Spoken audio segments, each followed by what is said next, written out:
নদী নাই, এমন কোন নদী নাই। ব্রিজ, কাকশিয়ানি ব্রিজ, পাঁচতলা ব্রিজ, আপনার খানজিয়া ব্রিজ, আপনার ওই আপনার থেকে যতগুলো ব্রিজ করেছে আমি করেছি।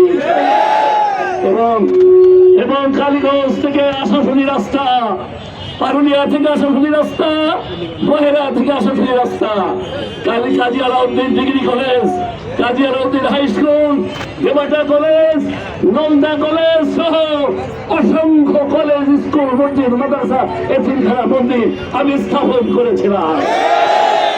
এবং এমন কোন প্রতিষ্ঠান নয় আমার উন্নয়নের ছোঁয়া লাগে নাই। সাধারণ জনগণ, কৃষক, শ্রমিক, ছাত্র জনতা মুখে মুখে কাজী নদীর উন্নয়নের রূপকার। 18 ঘন্টা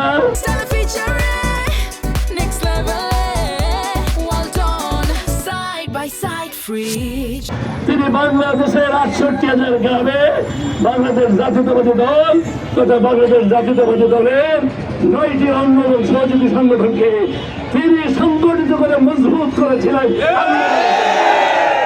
এবং অসংখ্যবার খেয়েছি। এবং আমার সাথে এই ছেলেরাই ছিল, মৃত্যুর পরোটা হাতে করে কিন্তু সেদিন আমার সাথে লড়াই করে দিয়েছিল।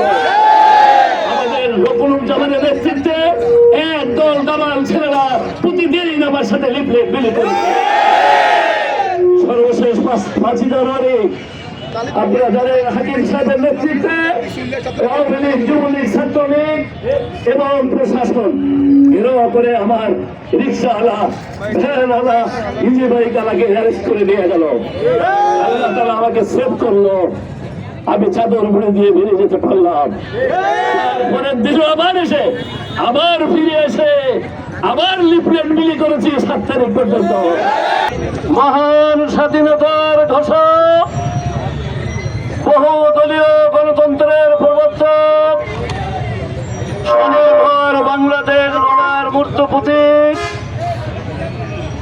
1971 সালে মুক্তিযুদ্ধের রণাঙ্গনের সৈনিক বীর উত্তম যারাকে তার নিয়তের কারণে আল্লাহ পাক তাকে ইন্নামাল আমালু বিন্নিয়াত, তার নিয়ত ছিল এই দেশ এবং জাতিকে ভালোবেসে এই দেশ এবং জাতিকে উন্নয়ন দেওয়ার জন্য, স্বনির্ভর করে তোলার জন্য, স্বাবলম্বী করে তোলার জন্য, শিক্ষিত করে তোলার জন্য।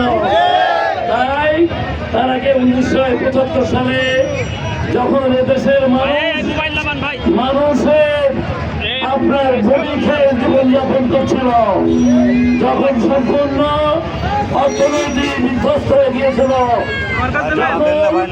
আমেরিকার পররাষ্ট্রমন্ত্রী হেনরি কিসিঞ্জার বলেছিল বাংলাদেশ একটি বটমলেস বাস্কেট, তেমনি একটি সান্দিক করে আল্লাহ রাব্বুল আলামিন তাকে এই দেশের মানুষের খেদমতে বসিয়েছিলেন।